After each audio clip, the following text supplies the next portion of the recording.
Olá, meu nome é Guilherme de Abreu Pereira e eu sou médico assistente da disciplina de Emergências Clínicas do HC-FM USP. E eu vim falar com vocês hoje sobre acidose metabólica no departamento de emergência. Vamos lá? Então, qual será o planejamento de hoje? Nós vamos falar sobre os modos de avaliação dos distúrbios ácido-básicos, vamos abordar o conceito de anion gap e o conceito de delta-delta e em cima de casos clínicos, vamos discutir um pouco de conduta. Esse espaço aqui vai ser mais dedicado a diagnóstico diferencial, mas nós vamos tocar um pouquinho em conduta também. É impossível a gente abordar distúrbios ácido-básicos e em algum momento, à medida que nós vamos imergindo no assunto, nos aprofundando, a gente não ter a sensação, às vezes, de um pouco de medo, de receio, de estar assustado com o assunto. Isso é tudo bem, mas o meu objetivo é transformar esse sentimento de vocês nesse aqui. Então, que vocês estejam prestando atenção, que vocês estejam fixos e atentos, mas tranquilos e até simpáticos. Vamos lá. Então, quando a gente fala de distúrbios ácido-básicos, a primeira coisa que vem na nossa cabeça é sempre a avaliação fisiológica. Por quê? Porque eu acho que talvez essa seja a avaliação que é mais facilmente inteligível. Ela está muito alicerçada na equação originalmente de Henderson-Hasselbalch, e aqui demonstrada pela equação de Henderson, que a concentração de H+, é diretamente proporcional a PaCO2, né, e ao ácido carbônico indiretamente, e ao bicarbonato, certo? Então, quando nós temos este raciocínio, nós estamos compreendendo os distúrbios ácido-básicos em cima do sistema tampão bicarbonato, ácido carbônico. Então, existe uma crítica histórica a esse modelo por considerar ele talvez um pouco simplista, porque o corpo possui múltiplos tampões e nós estamos entendendo uma coisa complexa que com certeza tem interação com o ambiente extracelular, por exemplo, e talvez essa interpretação seria simplista demais. Mas o ponto é que o modelo ele não tem que ser perfeito. O modelo tem que ser inteligível e dar bons resultados clínicos. E a avaliação fisiológica permitiu isso. E por isso que a minha discussão de casos clínicos com vocês hoje vai ser inteira baseada em avaliação fisiológica a despeito de algumas limitações. Dito isso, eu preciso complementar minha fala dizendo de modelos alternativos de abordagem dos distúrbios ácido-base. E quando a gente entra nessa discussão, a gente entra no conceito de base excess. O base excess parte de um construto, de uma ideia, em que eu pegaria virtualmente 1 litro de sangue com uma PCO2 fixada de 40 milímetros de mercúrio a uma temperatura constante de 37 graus Celsius e a quantidade de ácido ou álcali que eu tivesse que adicionar a esse conteúdo com parâmetros fixados, a quantidade de ácido ou álcali que eu tivesse que adicionar para alcançar um pH de 7,4 seria o valor do base excess, certo? Qual que é a coisa muito interessante desse conceito de base excess? Porque ele adiciona o conceito de outros sistemas tampão, que são presentes no corpo humano. Então, realmente, ele adiciona uma dimensão de complexidade do corpo humano que é adequada e que é interessante. Houve muita crítica ao modelo de base excess por talvez não valorizar o componente extracelular e daí foi criado o Standard Base Excess, que seriam basicamente esse mesmo modelo de adição de ácido ou álcali para acionar, né, para alcançar um pH de 7,4 vindo de cima ou de baixo, mas com uma hemoglobina fixada de 5. Então seria um estado de hemodiluição. Ah, mas tiraram isso da onde? Porque no ambiente extracelular eu teria realmente esse ambiente de hemodiluição. Então eu estaria mimetizando esse ambiente de tampão, certo? Estou fazendo essas colocações por quê? Porque o base excess, apesar de não estar presente nos casos clínicos que eu vou discutir com vocês, ele está disponível nas múltiplas gasometrias que vocês vão solicitar ao longo da formação e atuação profissional de vocês. Então, o base excess ele pode ser um aliado na interpretação, certo? Se eu tenho um excesso de bases, portanto positivo, ou um déficit de bases com o base excess negativo, isso pode me ajudar a raciocinar e isso pode até me fazer pensar em respostas secundárias, ok? Então o conceito de base excess pode ser mais um aliado, mas nosso raciocínio hoje vai estar muito alicerçado na abordagem fisiológica.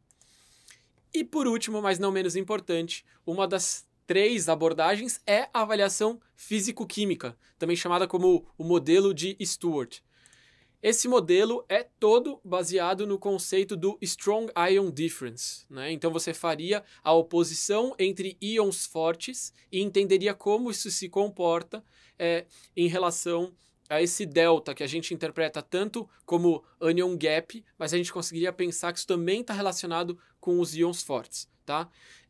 Eu considero a avaliação fisicoquímica de Stewart interessante, ela pode nos auxiliar na abordagem de casos clínicos, mas é realmente um pouquinho mais desafiador para o dia a dia, tá? Talvez as contas do Strong Ion Difference até podem ser simplificadas, mas eu acho que o modelo fisiológico é um pouco mais acessível ao raciocínio. Se vocês tiverem interesse, esse texto do Adrogué, que foi publicado em 2009, que está aqui embaixo da imagem, que foi da publicação da qual eu retirei essa imagem, está super acessível e o texto é bastante interessante, mostrando a oposição dos três modelos. Combinado? Agora vamos passar para o que importa, vamos começar a falar de casos clínicos. Então, nosso primeiro caso é do Paulo. O Paulo é um homem trans, de 32 anos de idade, que tem um antecedente de lúpus eritematoso sistêmico, com acometimento mucocutâneo, articular e renal. E ele teve uma piora sintomática e acabou se automedicando, aumentou aí prednisona para 60 mg diário. Estava numa baixa dose de corticoide, tomando poupadores, se sentiu mal, piorou da doença, fez o que muitos pacientes lúpicos fazem, aumentou a prednisona. Ele vem ao pronto-socorro com relato de tosse produtiva, hemoptise e febre de 37,9 aferida nos últimos 3 dias. E ao exame clínico, PA75, taquicárdico, taquipneico e dessaturando. O que está acontecendo com esse paciente? Esse paciente não parece estar fazendo uma sepse de foco pulmonar? Então, eu gostaria de propor que para cada caso clínico que eu mostrar para vocês, vocês pausem o vídeo e pensem o que vocês fariam diante desses exames laboratoriais, como vocês raciocinariam, como vocês interpretariam os distúrbios gasométricos que eu vou mostrar, e daí depois vocês passem para ver o que nós vamos destrinchar juntos. Combinado? Então, esse paciente tem um sódio de 138, um potássio de 3,1, aí uma hipocalemia, um cloro de 111, um bicarbonato sérico aferido de 17, uma creatinina de 1,1, com uma ureia discretamente tocada aí de 56, uma glicemia de 1,26 e uma albumina de 2. Poxa, Guilherme, um paciente jovem de 32 anos de idade com uma albumina de 2? Por que será? Esse paciente tinha um acometimento renal com a classe 5 do lúpus. Então tinha uma membranosa. Então tem muita perda proteica urinária e está hipoalbuminêmico. Eu já vou mostrar para vocês o porquê que eu estou fazendo isso. A gasometria mostrava um pH de 7,3, com um PCO2 de 32, um BIC de 15 e um PO2 de 72. Pessoal, eu vou me descolar um pouquinho do caso, explicar alguns conceitos e eu vou voltar para a gente destrinchar o caso. Combinado? Então, eu sei que vocês estão carecas de saber que anion gap é sódio menos a soma de cloro com bicarbonato, certo?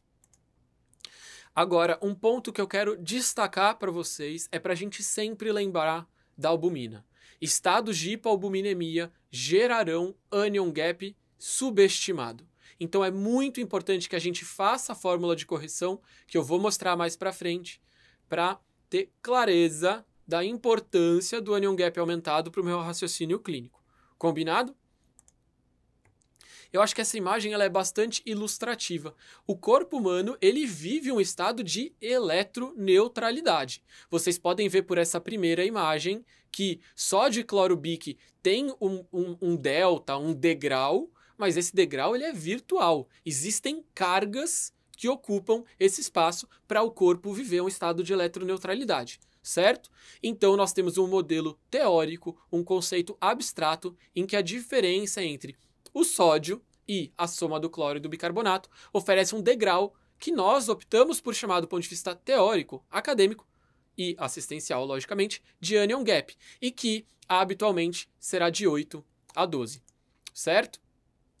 E daí nós teremos cenários em que esse anion gap estará aumentado por uma série de substratos que nós vamos discutir aqui. Então a gente vai chamar de acidose metabólica de anion gap aumentado.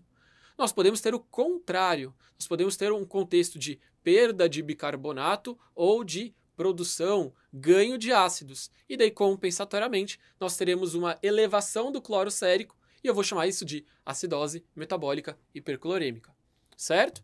E por fim, mas não menos importante, eu posso ter distúrbios mistos, que a gente vai cutucar um pouquinho isso ao longo dos próximos minutos. Combinado? Então, se alguém tem alguma dificuldade de compreensão da acidose metabólica, eu acho que essa imagem que eu retirei aí dessa revisão fascinante de acidose metabólica de anion gap aumentado, parem para ler, olhem essa imagem com calma. Entender isso é um grande passo para o cuidado clínico desses pacientes. E daí agora eu queria dar um passinho para trás na história. Eu acho que é importante que a gente volte em publicações originais para derivações de fórmulas do nosso dia a dia. Essa é uma publicação do Annals of Internal Medicine de 1967 e o último autor dessa publicação é nada mais, nada menos do que Robert Winters, certo?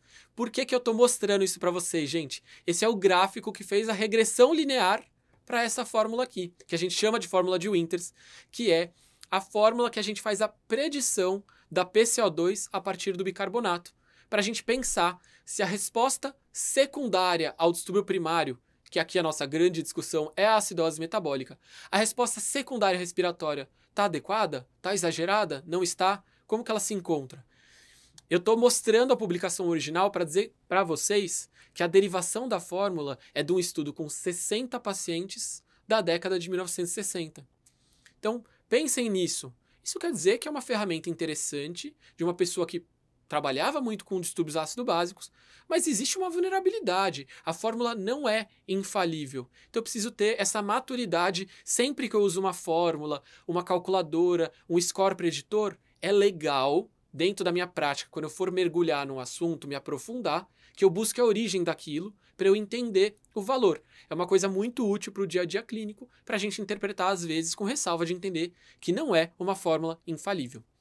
E por último, eu queria fazer um comentário em relação à fórmula de Winters, que a resposta secundária respiratória demora de 30 a 120 minutos, então de meia a 2 horas, para eu ter essa resposta secundária instalada. Só para não fazer uma inferência de que, não, então a resposta está adequada ou inadequada se a acidose metabólica for recém-instalada. Combinado? Dito isso, último conceito abstrato, e prometo que voltamos para o caso, eu quero falar do tão dito, amado ou odiado delta-delta. O delta-delta é o delta de anion gap e o delta de bicarbonato, certo? Então, qual que é a grande função do delta-delta quando eu estou diante de uma acidose metabólica de anion gap aumentado? Eu vou ver a variação do anion gap e ver se ela é proporcional ao consumo de bicarbonato, certo? Se ela não é proporcional, eu provavelmente tenho um distúrbio misto. Ah, Guilherme, então por que você está me falando que o valor normal é de 1 a 1,6 e não o delta-delta ser exatamente 1? Porque, gente, lembra que eu falei para vocês que o approach, a abordagem fisiológica, ela não é perfeita. Existem outros tampões, né? Então, se a gente sabe que o bicarbonato não é o único tampão corpóreo, existem tampões extracelulares que vão ser responsáveis por também absorver essa variação de anion gap, eu vou ter menos consumo de bicarbonato. Então é normal eu ter um distúrbio puro com um valor um pouco superior a 1. Tudo bem? Ah, Guilherme, eu tenho um delta-delta, uma variação de anion gap menor que o consumo de bicarbonato. Então eu tenho duas coisas motivando a queda do bicarbonato. Então provavelmente eu tenho uma acidose metabólica hiperclorêmica associada. Faz sentido? Eu tenho os dois tipos de acidose metabólica. E eu posso também ter uma relação acima de 1,6. O que vai ser o mais comum, pessoal? Uma alcalose metabólica associada. Aqui a gente sabe que a alcalose metabólica está diretamente relacionada com perdas gastrointestinais ou perdas renais. Dia a dia, sonda nasogástrica aberta, vômitos e diuréticos. Motivo mais comum. E lógico, o acima de 1,6 no delta-delta pode ter motivos menos comuns. Como, por exemplo, eu tenho um paciente com acidose respiratória crônica, esse paciente tem uma hipercapnia, e daí nesse contexto ele tem uma elevação do bicarbonato crônica, uma resposta secundária metabólica crônica. E eu parto deste nível para fazer o distúrbio agudo. E daí, por isso, eu posso ter um delta-delta acima de 1,6, mas lembra que isso aqui é a situação menos frequente. Combinado? Vamos voltar para o caso clínico, então? Então lembra, ó, eu tinha lá a avaliação dos distúrbios eletrolíticos, um rim tocado, uma hipoalbuminemia importante e vamos olhar essa gasometria com cuidado. Então, eu tenho uma acidemia, um pH abaixo de 7,35, com o BIC consumido. Então, eu estou falando de um processo de acidose metabólica, certo? E eu posso dizer que eu tenho um anion gap aumentado. Poxa, Guilherme, mas eu fiz a conta ali. Cloro com BIC deu 128. O anion gap está dando cravadinho 10. Estranho. Vamos destrinchar junto. Então, olha lá. PCO2 esperado, 1,5 BIC mais 8. Valor ali próximo de 30. A PCO2 da gaso era 32. Me parece adequado a resposta secundária respiratória. Vamos para o anion gap. Opa! O anion gap é 10, mas a gente tem que lembrar do fator de correção para hipoalbuminemia. Lembra que a gente tem um paciente lá com uma perda urinária proteica importante que está hipoalbuminêmico? Com o anion gap corrigido, eu tenho um anion gap de 16. Então eu tenho um anion gap aumentado, certo? E eu tenho um anion gap aumentado com um delta-delta de 6 para 9, que vai dar 0,66. Eu posso pensar num componente misto de uma acidose metabólica hiperclorêmica junto. O ponto que eu quero gravar na cabeça de vocês com esse caso clínico, o aprendizado importante é: eu sei que vocês sempre pensam se é anion gap aumentado ou se é hiperclorêmica. Eu quero que vocês lembrem de corrigir o anion gap para albumina. Combinado? A gente sabe que tem muitos pacientes aí na medicina interna que têm estados aí de hipoalbuminemia. Combinado? Vamos embora. Eu vou falar algumas palavras aí sobre acidose lática e percebam que eu estou falando do isômero levógero, né? Então, o L-lactato. Lá para o final eu vou retomar isso. Então, a gente pode ter a acidose lática do tipo A, que está relacionada à diminuição de aporte de oxigênio. Então, estados como choque cardiogênico, choque hipovolêmico, insuficiência cardíaca, trauma, sepse. Eu sei que vocês têm muita clareza disso, né? Uma acidose metabólica de anion gap aumentado por hiperlactatemia. Esse é o nosso dia a dia. Eu preciso que a gente lembre que existe o tipo B. Toxinas, drogas, deficiências vitamínicas. E aqui, quando eu falo drogas e deficiências vitamínicas, a gente tem que lembrar da metformina, uma droga muito utilizada, e da deficiência de tiamina, assim como doenças linfoproliferativas e etilismo. Elas também podem estar relacionadas com uma elevação de lactato, com uma acidose metabólica de anion gap aumentado. Combinado? Então, a gente precisa desconstruir um pouquinho que a hiperlactatemia é só marcador de disfunção orgânica, é só marcador de falta de aporte de O2. E precisa lembrar desse segundo grupo como um diagnóstico diferencial. Queria fazer a ressalva aqui que indivíduos hepatopatas podem ter uma hiperlactatemia, mas normalmente é uma hiperlactatemia leve. Combinado? E um ponto que eu gostaria de adicionar, gente, é que o anion gap não é infalível. Essa publicação aqui que eu estou deixando mencionada para vocês no canto do slide, ela avaliou a identificação de anion gap aumentado de acordo com o grau de hiperlactatemia. E 50% das hiperlactatemias com valores intermediários tinham um anion gap normal. Então, aqui a minha colocação é muito mais para a gente lembrar que quando eu estou atuando como médico internista, eu não posso ter uma interpretação dicotômica na medicina. Isso não se aplica a um achado de anamnese, não se aplica a um achado no exame clínico, não pode se aplicar a um achado de propedêutica complementar. Então, um anion gap normal não quer dizer, então, do ponto de vista fisiológico, é impossível que seja um dos diagnósticos relacionados a anion gap habitualmente aumentado. Isso é errado. A gente não pode ter essa interpretação dicotômica e eu espero que vocês sempre desenvolvam essa maturidade, essa tranquilidade para a interpretação dos achados laboratoriais e clínicos. Combinado? E daí uma discussão especificamente em relação à conduta, que é riquíssima e que a literatura explora de uma maneira muito interessante, que é: dou ou não dou bicarbonato para esses pacientes? E é difícil a gente falar de aporte de bicarbonato no contexto de acidose metabólica e escapar dessa publicação. O BICAR-ICU é um ensaio clínico randomizado, aberto, que avaliou oferecer bicarbonato para pacientes com acidose metabólica com pH abaixo de 7,2, com bicarbonato abaixo de 20. Eu vejo muito as pessoas usarem o Bicar ICU para alicerçarem a conduta de oferecer bicarbonato para pacientes com acidose metabólica. E eu gostaria só de destacar que o desfecho primário do estudo, que era mortalidade em 28 dias ou disfunção orgânica em 7 dias, foi negativo, tá? Para o global do estudo. O achado positivo do Bicar ICU deriva de uma análise de subgrupo de pacientes que tinham uma IRA AKIN 2 ou 3 e que tinham uma acidose metabólica nesse contexto, certo? E daí um grande volume aí de pacientes com choque, com infecção, então provavelmente uma acidose metabólica de anion gap aumentado, secundária hiperlactatemia realmente, esse era o grosso da população desse estudo.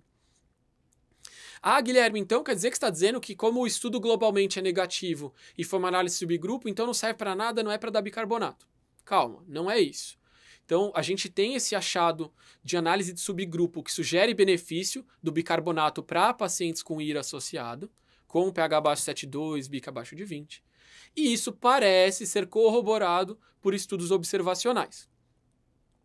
O mundo ideal é sempre a gente tomar análises de subgrupo, de ensaios clínicos randomizados, ou estudos observacionais para fazer uma publicação focada nisso, que o desfecho primário e o grupo principal seja pacientes com acidose metabólica e disfunção renal. Esse é sempre o mundo ideal, tá?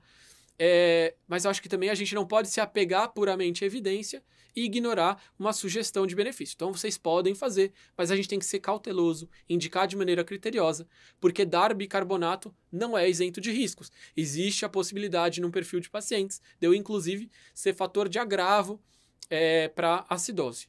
Tudo bem? Combinado? Eu posso também agregar aporte de sódio, eu posso deixar esse paciente congesto. Então, eu preciso pensar de maneira muito crítica nesse aporte de bicarbonato. Combinado? Vamos continuar, pessoal. Vamos para um próximo caso. Então, eu tenho a Carla, é uma mulher cis de 19 anos de idade, tem antecedente de DM1, usa bomba de insulina com controle glicêmico parcial, ela refere uma baixa adesão à contagem de carboidrato, esquece de checar a bomba, esquece de checar os controles, e ela chega no pronto-socorro nauseada, vomitando e com uma dor abdominal de forte intensidade. Ao exame ela está desidratada, PA 9,6, taquipneica e essa é a barriga clássica do internista, descompressão brusca negativa com uma dor abdominal muito forte. Vocês estão pensando, certo, hein? Cetoacidose diabética. Vocês fizeram uma avaliação laboratorial inicial. O paciente tem um sódio de 120, uma hipocalemia com potássio de 3, um cloro de 75. E na urina 1 solicitada ou na fita reagente que vocês usaram na sala de emergência, o paciente veio com cetonúria. A creatinina está tocada de 1,5, com uma ureia também elevada de 95. A glicemia capilar, ou destro, ou HGT, veio high, né? Então está acima do limiar de detecção. Norma albumínemica. E a gaso tem um pH de 7,16, uma PCO2 de 35, BIC de 12, PO2 de 90. Aqui eu já quero fazer uma colocação para tomar muito cuidado e não sugerir que todo paciente merece uma gasometria arterial. Lembrem, eu solicitarei uma gasometria arterial para pacientes que eu tenho dúvida a respeito de quadros respiratórios. Se essa dúvida não é pertinente, eu posso sim solicitar uma gasovenosa, em especial nesse perfil de paciente que vai coletar gasometria seriada e o meu componente principal é metabólico, eu vou coletar gasometrias venosas seriadas, não gasometrias arteriais. A gasometria arterial não é isenta de risco, além de agregar um desconforto para o paciente. Combinado? Então, vamos continuar aqui. Se quiserem, lembrem, pausem, raciocinem, anotam, façam as contas e daí vamos destrinchar junto. Então, eu tenho um sódio de 120, que provavelmente está relacionado à hiperglicemia. Né? Então, o sódio sérico verdadeiro é de 120, mas provavelmente se eu corrigir o distúrbio do açúcar, o paciente vai ter uma elevação do sódio. Esse deslocamento ele é osmótico. Né? E vamos interpretar a gaso. Eu tenho uma acidemia, um pH abaixo de 7,35, com bicarbonato francamente consumido. Então, eu tenho uma acidose metabólica. E eu tenho uma acidose metabólica de anion gap aumentado, provavelmente relacionado à cetoacidose diabética. Vamos lá, vamos voltar para a fórmula de Winters. 1,5 vezes BIC mais 8 mais ou menos 2. Vamos lá, PCO2 esperado para 1,5 vezes BIC mais 8 de 26, mais ou menos 2. Opa, o PCO2 aferido foi de 35. Então, a resposta respiratória não está de acordo com o esperado, a resposta secundária. Né? Vamos evitar o termo compensatório, resposta secundária, porque esse compensatório ele pode criar confusão. Se eu tenho um paciente com CO2 acima do esperado, eu vou imaginar que tem um componente de acidose respiratória associado. Então, nós já estamos lidando com distúrbio misto. Uma acidose metabólica, que parece ter um anion gap aumentado, né? Até pelo raciocínio de cetoácidos, e uma acidose respiratória associada. Então, eu tenho uma acidose de dupla fonte.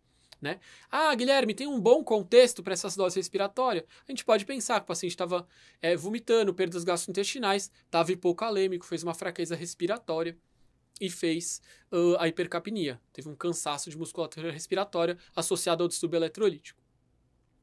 Vamos calcular o anion gap, sódio menos a soma de cloro com bicarbonato, 33. Um anion gap bastante aumentado, né, pessoal?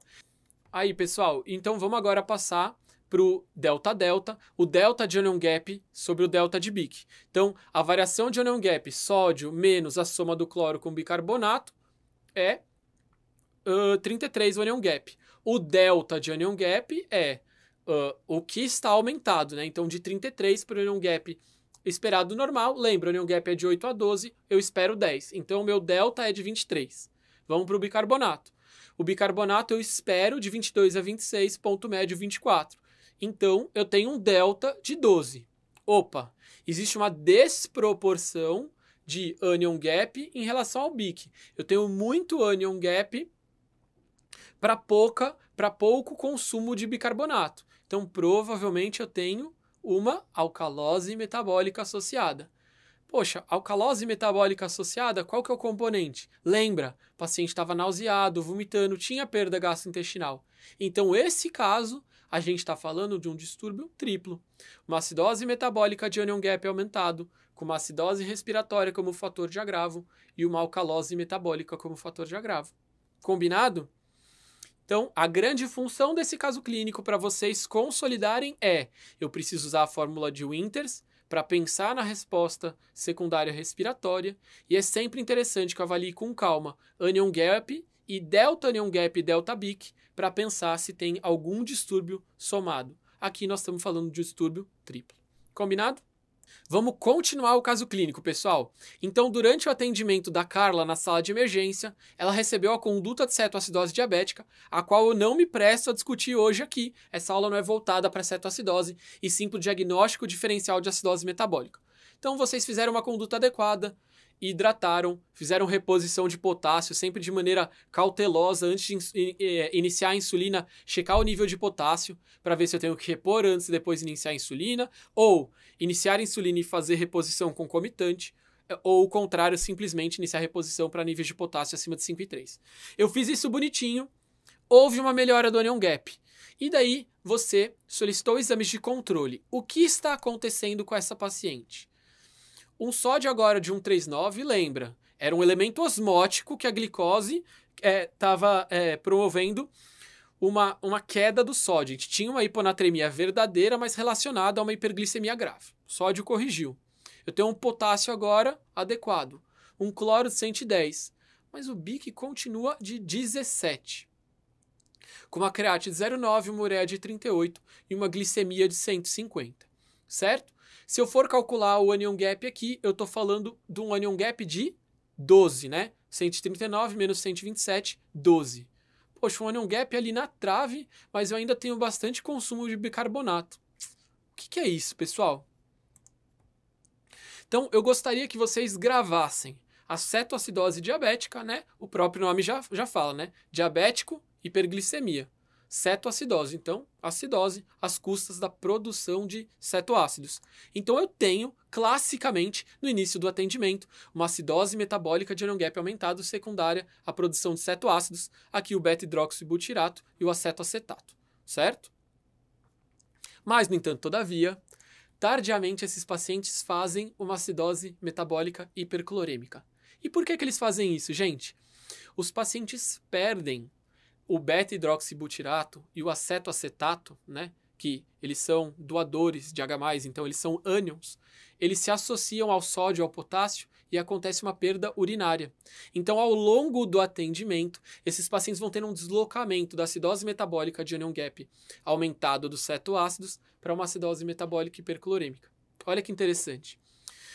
E ainda existe a possibilidade de um fator de agravo se você usar o cloreto de sódio e fornecer um grande aporte de cloreto, de você ter um fator de agravo para essa acidose metabólica hiperclorêmica, ter esses dois componentes. Existe uma discussão em literatura, uma grande polêmica a respeito da preferência por soluções como o Ringer lactato em vez do cloreto de sódio por causa disso. Mas só para lembrar que o grande componente para essa acidose metabólica hiperclorêmica da cetoacidose, no momento mais tardio, é essa perda dos cetoácidos pela urina.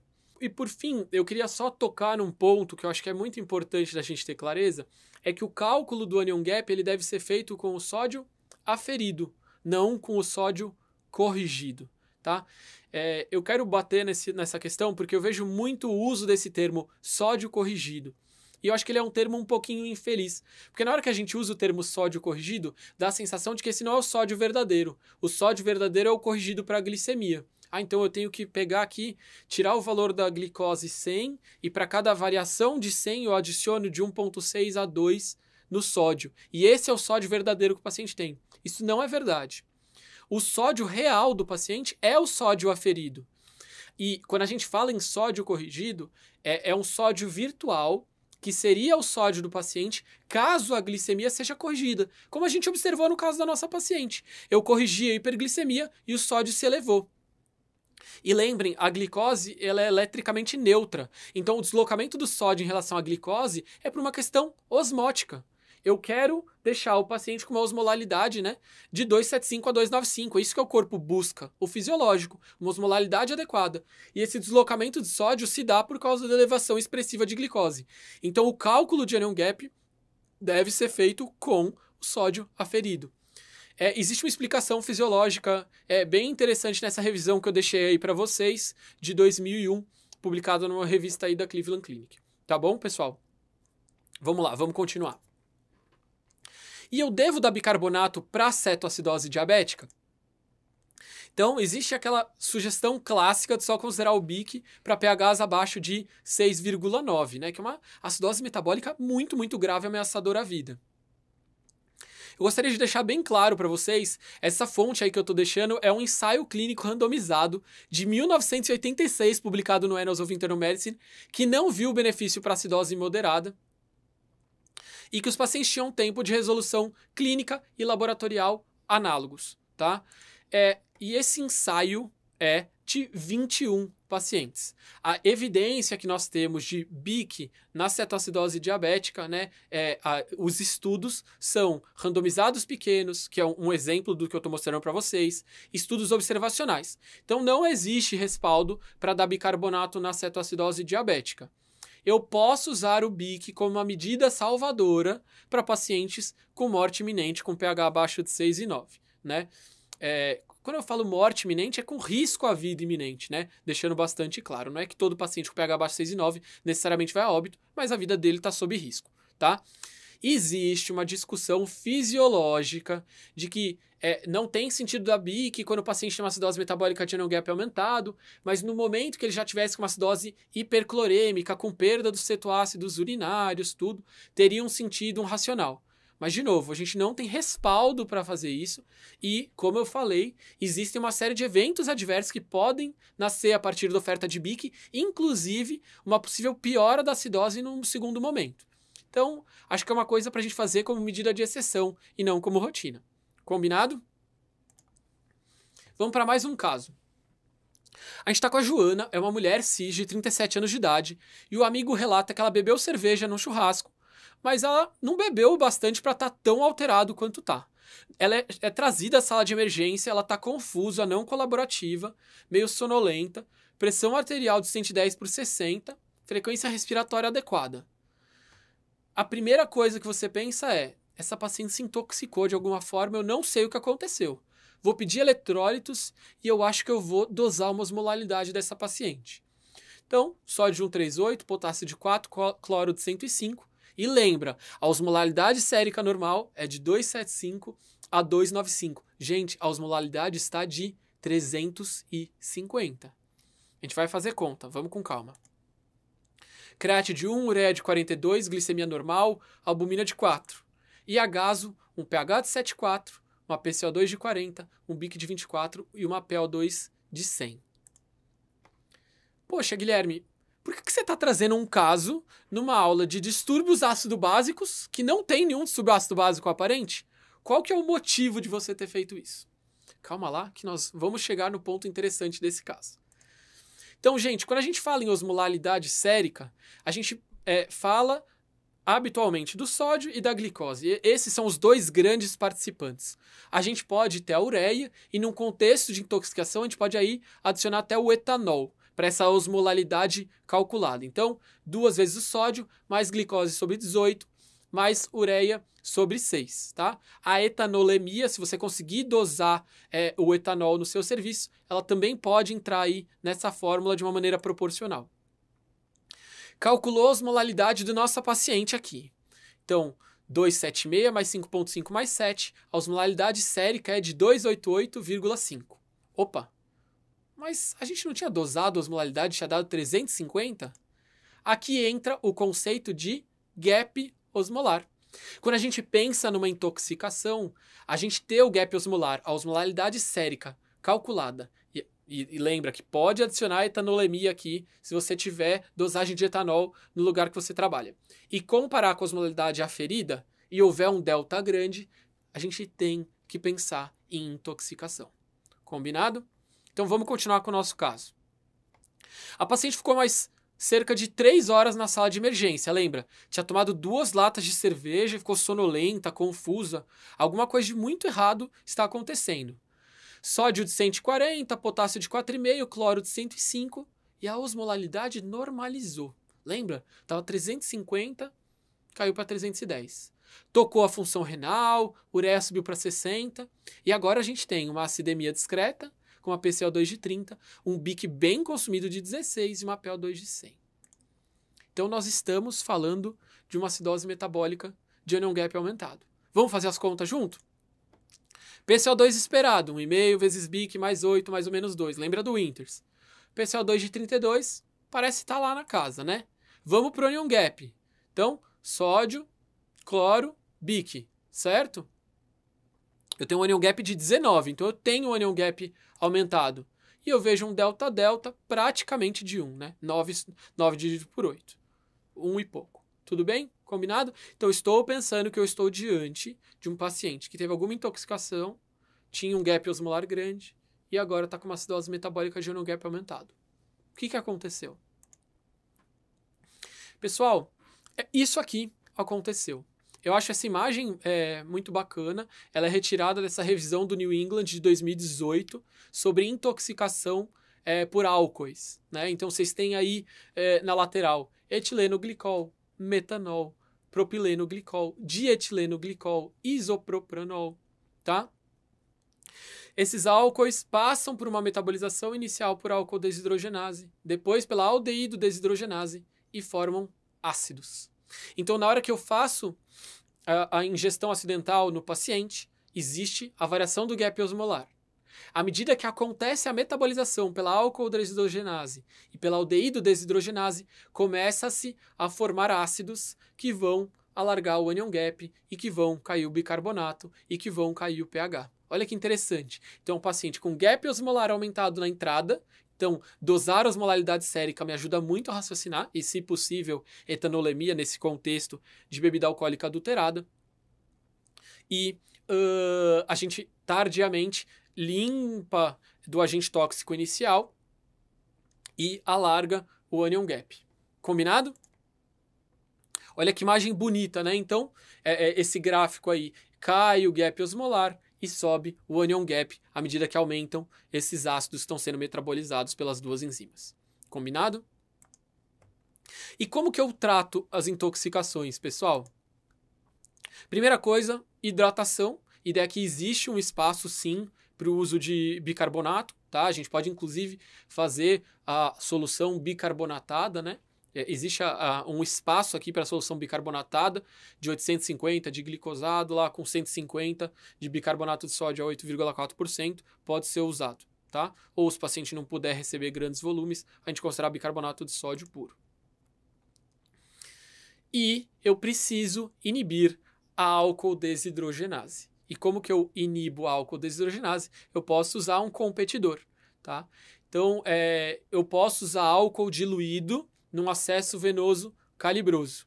Ou eu posso usar o fomepizol. Fomepizol, infelizmente, nós não temos no Brasil, tá? Ambos esses agentes para inibição da atividade enzimática que metaboliza e gera os ácidos que causam acidose metabólica grave, que é ameaçadora à vida, essa conversão para os ácidos pode ser inibida pelo álcool ou pelo fomepizol. O uso dessas intervenções é pertinente, por exemplo, na intoxicação por metanol, que classicamente tem borramento visual, no uso do etileno glicol, que piora a função renal. Se vocês quiserem uma discussão um pouquinho mais pormenorizada, eu estou deixando aqui embaixo essa referência dessa nota técnica da Sociedade Brasileira de Nefro de 2020. Eu não sei se vocês se lembram, mas no ano de 2020 nós tivemos uma epidemia de intoxicação por dietileno glicol associado a uma cerveja. Os pacientes tomavam pouca cerveja e tinham esse quadro de intoxicação, de alteração de nível de consciência desproporcional à ingesta de álcool. Isso pode acontecer de outras formas, ou até com tentativa de autoextermínio, enfim, né, essas intoxicações. A gente precisa lembrar que elas existem, pessoal. Não podemos fechar nossos olhos para isso. Pensou em intoxicação, dose osmolaridade sérica, calcula gap osmolar, porque a gente precisa pensar na doença para fazer diagnóstico e para intervir adequadamente. Combinado? Então, se quiserem mais detalhes nesse documento, fala um pouquinho mais sobre como fazer o álcool, é bem interessante, tá? E por fim, lógico, acidose grave, produção de ácidos, a gente pode considerar hemodiálise, e daí é sempre interessante discutir a pertinência da hemodiálise. Combinado?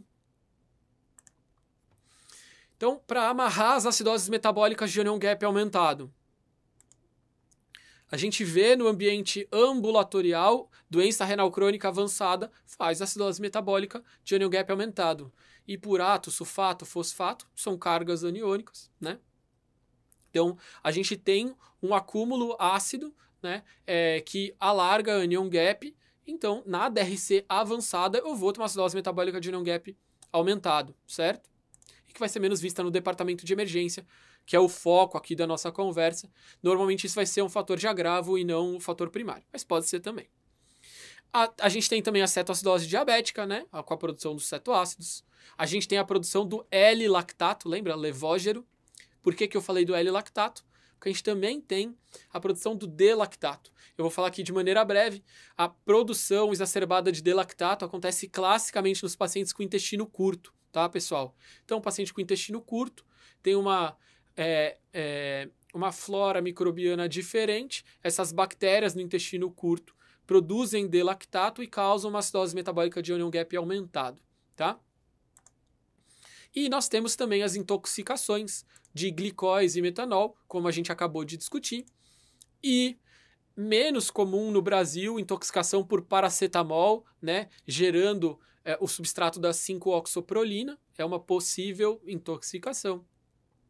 E também, não muito frequente no Brasil, o ácido acetil salicílico foi quase que abandonado como analgésico / anti-inflamatório, né? Hoje em dia ele é muito utilizado para profilaxia secundária e menos, mas também primária do ponto de vista cardiovascular, mas a intoxicação por ácido acetil salicílico também pode causar uma acidose metabólica de anion gap aumentado. Combinado? Então, vamos raciocinar, pensar na acidose metabólica de anion gap aumentado. Se vocês quiserem usar algum mnemônico, como o clássico Goldmark lá proposto por aquele editorial do Lancet 2008, fiquem à vontade. O que eu quero é que vocês entendam o raciocínio, saibam avaliar os casos de vocês e entender como dar condutas adequadamente a partir disso. Último caso, pessoal. Lian, homem cis, 23 anos de idade, procura atenção médica devido a diarreia profusa e baixa aceitação oral. Ao exame desidratado, PA 96, taquicárdico, dor abdominal difusa à palpação. Vamos lá. Então, eu tenho um paciente com um quadro diarreico importante com uma PA limítrofe. Sódio de 137, uma hipocalemia importante e um pouco de hipercloremia, né? Um cloro de 118. Creatinina de 0,7, ureia de 39, glicemia normal, albumina praticamente normal. eu tenho um pH de 7,11, um PCO2 de 16, um BIC de 4,9 e um PO2 de 96, né? Então vamos lá. Para, pausa, pensa, faz conta. Eu estou lidando com uma acidose metabólica hiperclorêmica. Vamos destrinchar? Então, eu tenho um PCO2 esperado, 1,5 BIC, mais 8, 15,3, mais ou menos 2. Então, eu tenho um PCO2 muito próximo. Eu tenho um anion gap aqui de 14,1. E daí lembra, né, pessoal? Tem uma albumina de 3,8, eu não posso nem chamar isso de hipoalbuminemia e o fator de correção vai ser mínimo, tá? Então, eu tenho um anion gap discretamente aumentado. Se eu faço delta-delta, eu vejo a variação de anion gap é muito pequena, né, pessoal? Então, não parece que é o principal componente. Eu posso ter o paciente lá com a PA 9,6, um pouco mal perfundido, com hiperlactatemia discreta. Esse pode ser um componente. Mas qual que é o grande componente, pessoal? Esse paciente está desidratado. Ele tem um consumo de bicarbonato muito importante. Ele está perdendo o BIC na diarreia. Esse paciente tem uma acidose metabólica hiperclorêmica. Guilherme, eu posso chamar isso de um distúrbio misto, uma acidose metabólica hiperclorêmica associada a uma acidose metabólica de anion gap aumentado? Posso, né? O anion gap veio alargado. Mas o principal componente de raciocínio clínico é uma acidose metabólica hiperclorêmica. E existe também o anion gap aumentado associado. Então eu tenho uma acidose mista. Combinado? E daí quando que eu vou pensar em acidose metabólica hiperclorêmica, né? Eu vou pensar em acidose metabólica hiperclorêmica na DRC inicial, né? Então, quando a gente fala em acidose metabólica com paciente doente renal crônico, a primeira coisa que vem na cabeça das pessoas é anion gap aumentado e já sai automático, né? Hipurato, sulfato, fosfato, ok, tudo bem, tá certo. Mas isso é para o rim com uma doença mais avançada. O paciente com clearance discretamente diminuído, lá perto dos 60, ele tem néfrons que estão lá hiperfuncionantes e a capacidade dele de excretar o NH4+, o amônio, começa a se tornar insuficiente à medida que vai caindo o clearance. Então, o paciente não consegue excretar H+, acumula mais H+, na corrente sanguínea, sobe o cloro de maneira compensatória, tudo que a gente já discutiu. Então, só para vocês lembrarem, na DRC inicial existe uma acidose metabólica hiperclorêmica e a gente vai ver isso em diversos espaços assistenciais. Como a gente acabou de discutir, diarreia, perda de bicarbonato e, por fim, as acidoses tubulares. Adoro discutir a acidose tubular, anion gap urinário, gap osmolar urinário, acho essa discussão fascinante, mas ela é mais pertinente ao ambiente eletivo e menos ao departamento de emergência, que era o foco da minha discussão hoje com vocês. Combinado? Então, como mensagens finais que eu gostaria de trazer, sempre calculem o anion gap com atenção à albumina, em especial para pacientes que tenham uma hipoalbuminemia importante, como era o caso da nossa paciente com uma síndrome nefrótica. Lembrem que distúrbios associados só vão ser identificados se eu parar para pensar. Então, pensa do ponto de vista clínico, calcula, avalia. Qual que é a PCO2 esperada? Como que tá? Como que é o delta anion gap e delta BIC? Existe uma desproporção entre anion gap e bicarbonato? Não existe. Será que tem uma acidose metabólica de anion gap aumentado e hiperclorêmica? Precisa avaliar com calma. Ou uma alcalose metabólica associada? Paciente com acidose respiratória crônica?